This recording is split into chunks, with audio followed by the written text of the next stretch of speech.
Oiê! No vídeo de hoje a gente vai te falar sobre 5 serviços do mercado digital que tem se falado muito ultimamente e o que não pode ficar de fora do contrato de cada um. Nós vamos falar sobre contrato de prestação de serviço de agência, contrato de prestação de serviço de copywriting, contrato de projeto de SEO, contrato de prestação de serviço de gestão de redes sociais e contrato de equipe de esportes. Mas antes, não esquece de se inscrever aqui no canal e de já ativar o sininho, que é para não perder nenhum dos nossos conteúdos. Começando com o contrato de prestação de serviço de agência. No caso desse serviço, o agente identifica a oportunidade de negócio para o agenciado e faz a intermediação nessa relação, ou seja, ele ajuda o agenciado a fechar parcerias ou negócios com essa oportunidade. O que não pode ficar de fora do seu contrato de prestação de serviço de agência? É preciso que fique especificado no contrato se o agente vai poder ou não falar em nome do agenciado e, caso possa, quais são os limites, para que não haja nenhum problema referente a posicionamento do agenciado e à opinião pessoal do agente, por exemplo. Também precisa constar expressamente sobre os pagamentos e de que forma o agenciado terá conhecimento dos contratos firmados e dos valores que devem ser pagos a ele, além do percentual que cabe ao agente.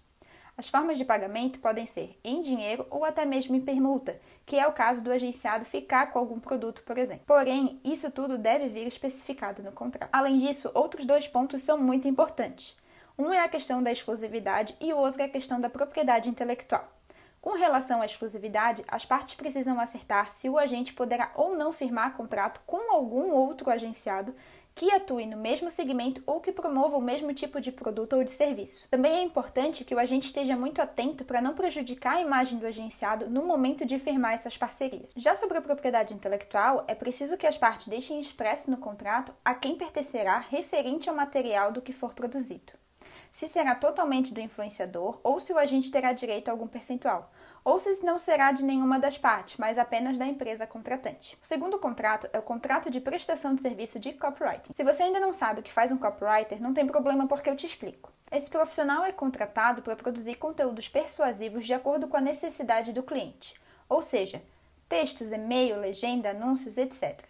Tudo é elaborado pensando na forma do texto persuadir quem está lendo, levando-o a praticar uma ação, que no caso pode ser vender um produto, engajar o público nas redes sociais e por aí vai. O que não pode ficar de fora do seu contrato de prestação de serviço de copywriting é o serviço de copywriting, por ser novo, ele não possui nenhuma lei própria que o regulamente. Diante disso, é importante se atentar ao que dispõe o Código Civil sobre contratos de prestação de serviços e a própria CLT sobre as relações de emprego, a depender do caso. Outros pontos importantes que precisam constar no contrato é a especificação exata do objeto, ou seja, para que tipo de material o profissional está sendo contratado para elaborar conteúdo. Se é para uma campanha publicitária, se é para um material em rede social e por aí vai.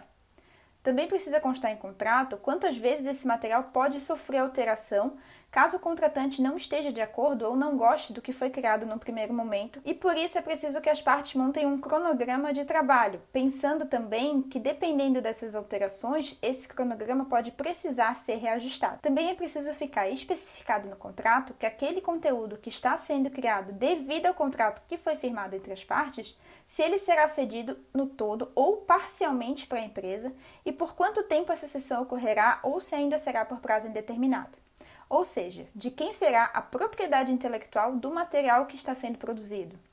Em alguns casos, após o fim do contrato, quando não tem nada delimitado sobre esse assunto, o contratado pode exigir que todo aquele conteúdo seja retirado do ar, e isso pode ser muito prejudicial para a sua empresa. Por fim, é importante que as partes deixem especificado no contrato sobre o pagamento e a forma como ele deve ser feito.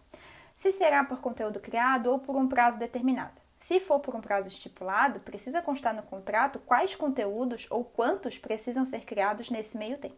O terceiro contrato é o contrato de projeto de SEO. Eu vou começar te explicando o que é SEO.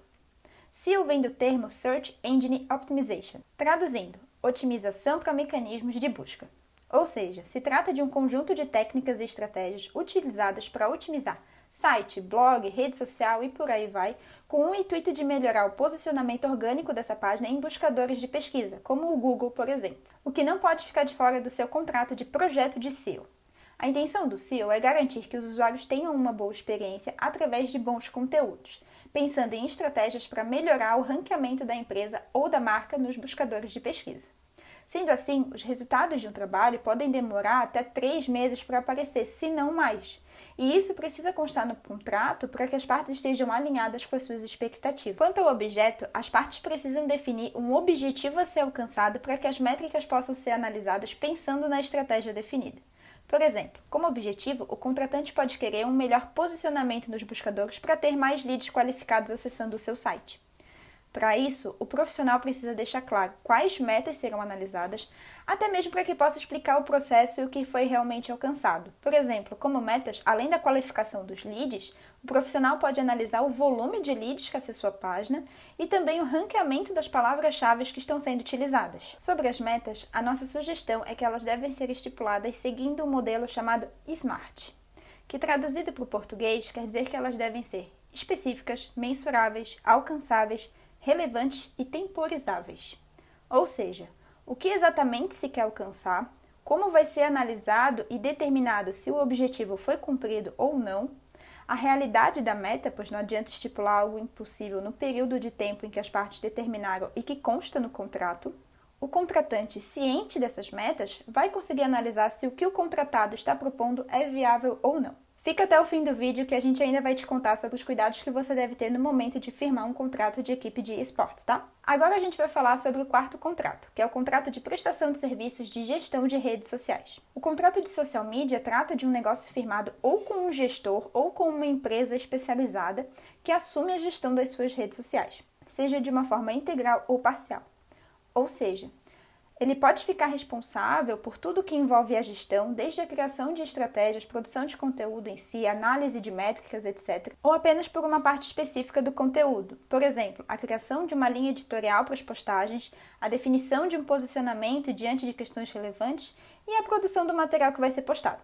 Porém, tudo isso precisa constar em contrato. O que não pode ficar de fora do seu contrato de gestão de redes sociais é que tem sido muito comum as empresas contratarem esse tipo de serviço, porém elas esquecem muitas vezes de listar pontos essenciais na prestação de serviço, como, por exemplo, a quantidade mínima de posts que devem ser feitos, os formatos, o linguajar que deve ser utilizado e por aí vai. Também deve constar no contrato o dever ou não do social media de consultar o contratante diante de uma situação envolvendo alguma questão social relevante ou até mesmo alguma polêmica, já que, a depender do posicionamento, isso pode influenciar positivamente ou não a marca.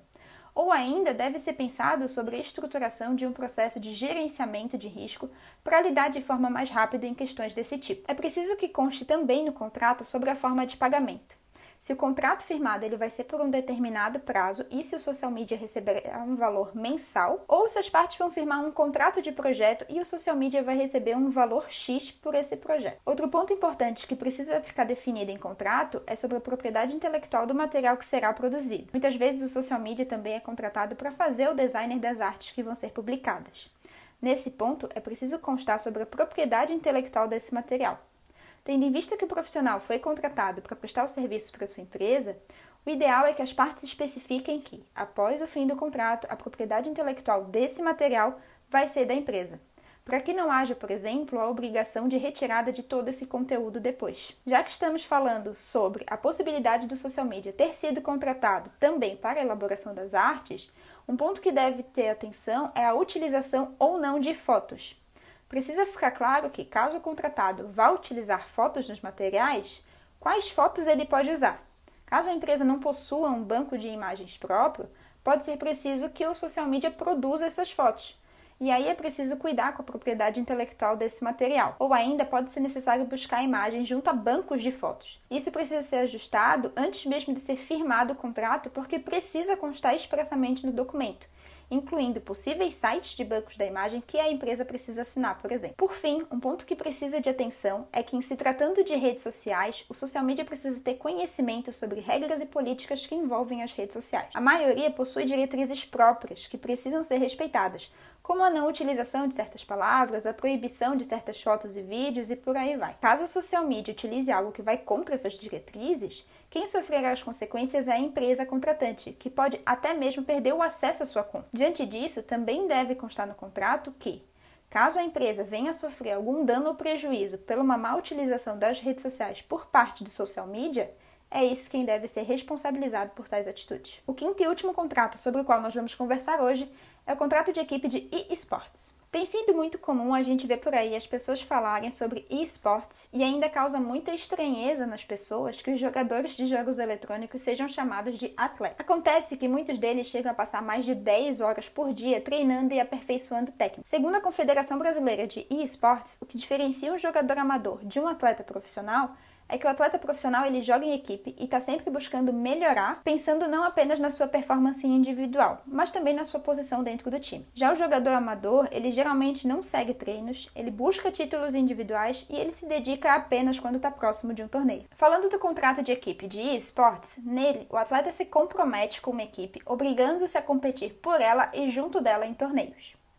O que não pode ficar de fora do seu contrato de equipe de eSports.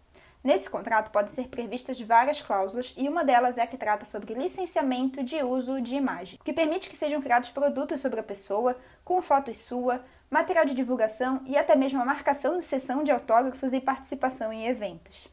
Um outro ponto muito importante que deve constar nesse tipo de contrato é sobre a questão da não concorrência e do não aliciamento, ou seja, o atleta da equipe, caso decida sair, não pode concorrer diretamente com essa equipe e ainda não pode buscar formas de influenciar outros atletas a saírem também. Também precisa constar sobre as obrigações de cada atleta com relação aos treinos. Sim, isso mesmo.